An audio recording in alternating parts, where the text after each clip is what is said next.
क्या नाम रखा? कुंज बिहारी नाम था, इसलिए नाम रख दिया कुंजो बेटा। अब सेठ जी थे, बहुत व्यापारी, बड़े अच्छे धनवान थे।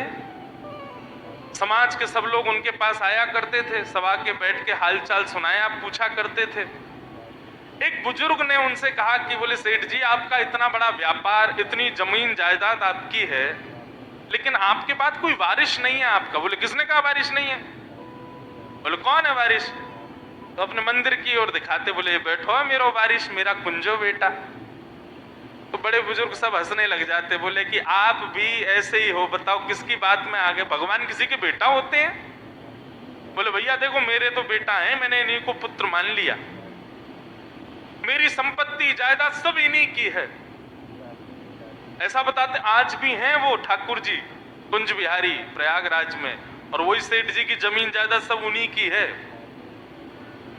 तो किसी ने कहा, बोले अच्छा ठीक है मान लिया, जमीन जायदाद तो सब इनकी हो जाएगी, व्यापार सब इनका हो जाएगा, लेकिन आप जब मर जाओगे तो आपका संस्कार कौन करेगा? सेठ जी बोले तुम्हारा कौन करेगा? बोले हमारे तो बेटा हैं, वही करेंगे। तो बोले मेरा भी बेटा ही मेरा संस्कार करेगा, मेरा कुंजो बेटा करेगा। बड़े बुजुर्ग सब हंसते, बोले कि ये बुद्धि सटिया गई है इनकी, भगवान किसी का संस्कार करते हैं। सब चले गए। 2-4-5 वर्ष बाद सेठ जी ने जब अपने प्राण त्यागे, सब लोग इकट्ठे हुए, पूरे गांव के लोगों ने अर्थी लगाई, आदि आदि सब व्यवस्था सब गांव के लोगों ने की। लेकिन तभी गांव के लोगों ने देखा कि गांव के बहुत सारे बच्चे और आसपास के गांव के भी छोटे छोटे बहुत सारे बच्चे वहां सेठ जी के पास बैठ करके रो रहे थे। कोई कह रहा था हमको अब दूध कौन पिलाएगा, हमको बढ़िया चटपटी टॉफी कौन खिलाएगा, सेठ जी आप आ जाओ, हमको कहानियां कौन सुनाएगा। बच्चे रो रहे थे। गांव के लोगों ने सोचा सेठ जी बेचारे अकेले रहते थे, तो गांव के बच्चों से इतना प्रेम करते थे, उनको कहानियां सुनाते, कुछ बना के खिलाते थे, वो सब बच्चे रो रहे हैं। इतने में ही अर्थी उठा के सब लोग राम नाम सत्य बोलते हुए ले जाने लगे। पर उन बालकों में एक बालक था, वो अति से ज्यादा रो रहा था। 4 लोग शांत करा रहे थे तब भी शांत नहीं हो रहा था। तो गांव के लोगों ने विचार किया, भैया देखो सेठ जी का कोई बालक तो था नहीं, संस्कार उनका करना है, ये बालक जो सबसे ज्यादा रो रहा है ना, हमको लगता है इसके सेठ जी सबसे प्रिय थे, इसी से ही संस्कार करा दो। 2-3 लोग बोले सेठ जी तो बोलते थे कि कुंज बिहारी आएगा। बोले अब वो तो बोलते थे, अब उनकी बात कहां सत्य होनी है, ये बालक है बगल के गांव का ही है शायद, इससे ही करवा दो। और उस बालक से महाराज अंतिम संस्कार सेठ जी का करवाया। बहुत रोया वो बालक। सबने कहा भैया चलो अब संस्कार हो गया, सब लोग यमुना जी में स्नान करो और गीले वस्त्रों से अपने अपने घर को जाओ। जैसे ही सबने यमुना जी में प्रवेश किया, उस बालक को लेकर के गए, जैसे ही उस बालक ने डुबकी लगाई, अंतर ध्यान, आया ही नहीं बाहर। गोताखोर भीतर जाके ढूंढने लगे, लेकिन वो बालक नहीं मिला। गांव के लोगों के हाथ पांव कांपने लगे, बोले कहीं कुंज बिहारी तो नहीं आए थे। अरे दौड़ के चलो सेठ जी के मंदिर में। और जैसे ही सेठ जी के घर पर मंदिर में आकर के देखा, तो उनके कुंज बिहारी के सिर से लेके नख तक यमुना जी का जल गीला भीग रहे थे पूरे, मानो अभी संस्कार करके लौट के आए। कितने कृपालु हैं ठाकुर जी। बस कृपा के लिए कोई स्वयं को तैयार तो करे। ठाकुर जी तो बैठे हैं करने के लिए। पूतना पर भगवान ने सहज कृपा की। अब भगवान 3 महीने के हो गए, और 3 महीने के जैसे ही भये, सो ठाकुर जी ने आज पहली बार करवट बदली। और जैसे ही करवट बदली तो महाराज पूरे ब्रजमंडल में नगाड़े बजने लगे। बोले बधाई हो। बोले काय बात की बधाई? बोले आज नंद के लाला ने करवट बदली है। बताओ कैसे कैसे उत्सव हमारे वृंदावन में मनाए गए। करवट उत्सव मनाया गया, सब नाच रहे गा रहे हैं। बोले काय बात की बधाई है? बोले आज नंद के लाला ने करवट बदली है, हम तो प्रतीक्षा कर रहे हैं कब उठ के बैठन लगेगो, कब चलन लगेगो, या के पामन में नूपुर बांध देंगे तो छम छम करके चलेगो, कितना आनंद आवेगो। सब इसी भाव में नृत्य कर रहे हैं। नंद रानी यशोदा ने लाला को एक बैलगाड़ी के नीचे कपड़ा बांध के उसका झूला बना के वहां सुला दिया। भीड़ इतनी हो गई, सब लाला को कोई हाथ पकड़े, कोई पैर पकड़े, कोई गाल नोचे। मैया बोली मेरो लाला सोए ना पारो, एकांत में सुलाऊंगी। एकांत में जैसे ही ठाकुर जी को सुलाया, अब मैया जैसे ही वहां से उठ के गई, इतने में ही एक सक्तासुर नाम का दैत्य आया और आकर के उस बैलगाड़ी के ऊपर बैठ गया। भगवान को मारने की प्रतीक्षा कर रहा था। इतने में ही ठाकुर जी ने देखा, मामा जी ने पहले तो गुड़िया भेजी थी, अब गुड्डा और भेजा है, चलो इसको भी ठिकाने लगाते हैं। ठाकुर जी ने उठाया अपना एक पैर और इतना लंबा किया, दूर करके जैसे ही मारा, बैलगाड़ी पलट गई, सक्तासुर का वध हो गया। बोलो सक्तासुर मर्दन भगवान की जय। चट चट चट चट मटके फूटने की आवाज आई, बैलगाड़ी उड़ गई आकाश में। जैसे ही धड़ाम से गिरी, सब दौड़े ब्रजवासी, अरे ये आवाज कहां से आई? तभी देखा मटकों में रखे दूध घी दही फैल गए और उनके बीच में नन्हे से 3 महीना के ठाकुर जी कुल बुला रहे हैं। यशोदा मैया दौड़ करके गई, अपने लाला को उठाया, बोले कहीं लग तो नहीं गई मेरे लाला को? इतनी बड़ी बैलगाड़ी कैसे गिर गई? छोटे छोटे बालक आए, बालक बोले मैया हम बताएं कैसे गिरी? बोले हाँ बता। बोले मैया ये तेरो जो लाला है ना, या को एक पाम बड़ो लंबो है, यानी ऐसो लंबो करके और यूं करके जैसे ही मारी सोई बैलगाड़ी पलट गई। यशोदा मैया बोली यहाँ पे आइयो, और जैसे ही वो पास गया, मैया ने एक दियो। बोले मजाक करे मोते, तेरी मैया की उम्र की हूं मैं, मोते आनंद ले रहा है। ब्रजभाषा समझ आ रही है? आ रही है ना?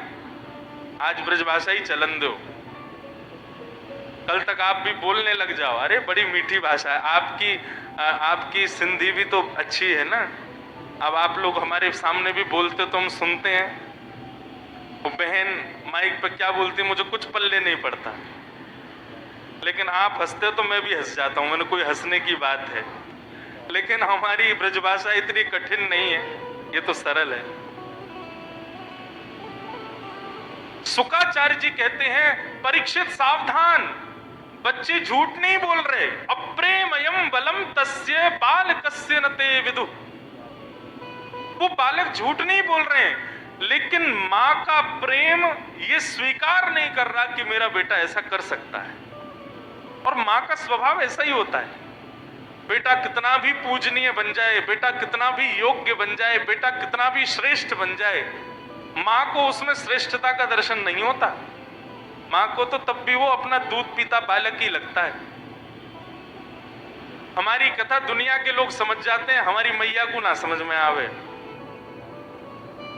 हमारी माता जी सुनती तो हैं कथा, लेकिन अब दुनिया इतने लोग कथा सुनते हैं, इतनी भीड़ आती है मिलने के लिए घर पे, लेकिन हमारी माता जी आज भी ऐसा ही व्यवहार करती हैं जैसे छोटे से बालक के साथ में हो।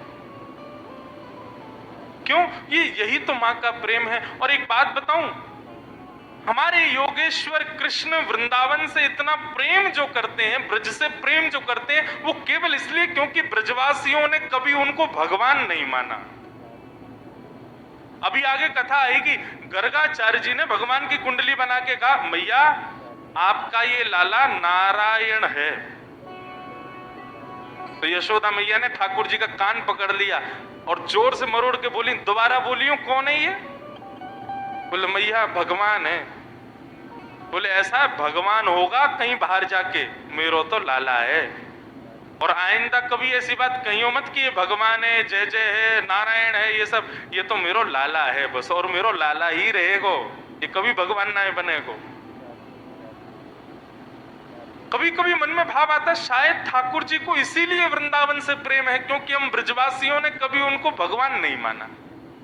आज कथा सुनना, इतनी बड़ी बड़ी लीला करेंगे ठाकुर जी, अरे कहां तक है, गिरिराज पर्वत उठा लेंगे अपनी कन्नी उंगली पर, तब भी ब्रजवासी पता है क्या करेंगे, अपने बांस के डंडे लगाएंगे और कहेंगे लाला तू हाथ नीचे कर ले, थक गो होगो। भगवान बोले मैंने हाथ नीचे कर लिया तो ये आ जाएगा नीचे, ठाकुर जी सब ब्रजवासी बोले चल चल बात बनावे, तेरी उंगली पर टिक रहो का इतना बड़ा गिरिराज? बोले और नहीं तो। अरे चल हाथ नीचे कर ले, हमने अपने डंडा लगा रखे, वास्तव में तो ये हमारे डंडा पे टिको भयो है। ठाकुर जी बोले आप बड़े भोले हो सब लोग, चलो संभालो मैं हटा रहा हूं उंगली। जैसे ही ठाकुर जी ने उंगली हटाई, चट चट चट चट चट चट सबके बांस बल्लियां सब टूटने लगी। अरे लाला संभाल संभाल संभाल। ठाकुर जी ने फिर से उंगली लगाई, सब अपनी टूटी हुई बांस बल्लियों को देखने लगे, बोले कि लाला तेरी उंगली पे? भगवान बोले हाँ। कैसे? बोले हम जय जय हैं, हम भगवान हैं।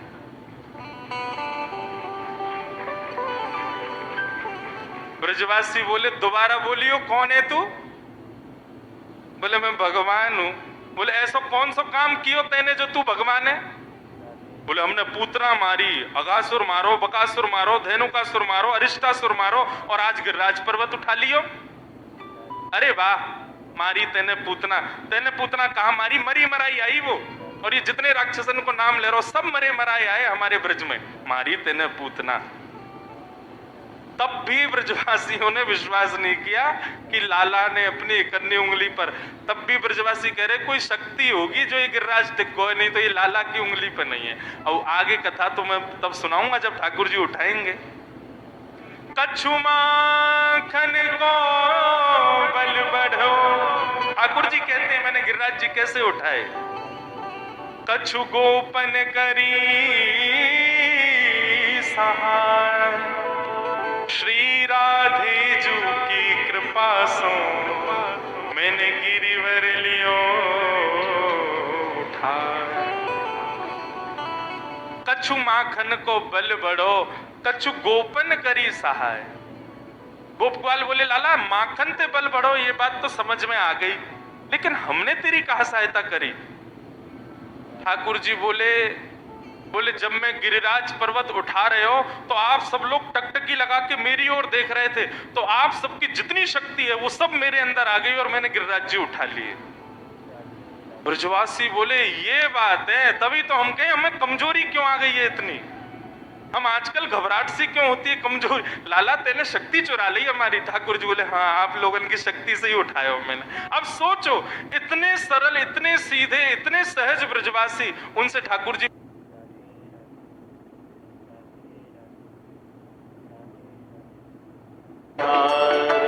जहां सारे काम सीधे सीधे हो जाएं वो व्यवहार है, और जहां सीधे काम भी उल्टे हों वही प्रेम।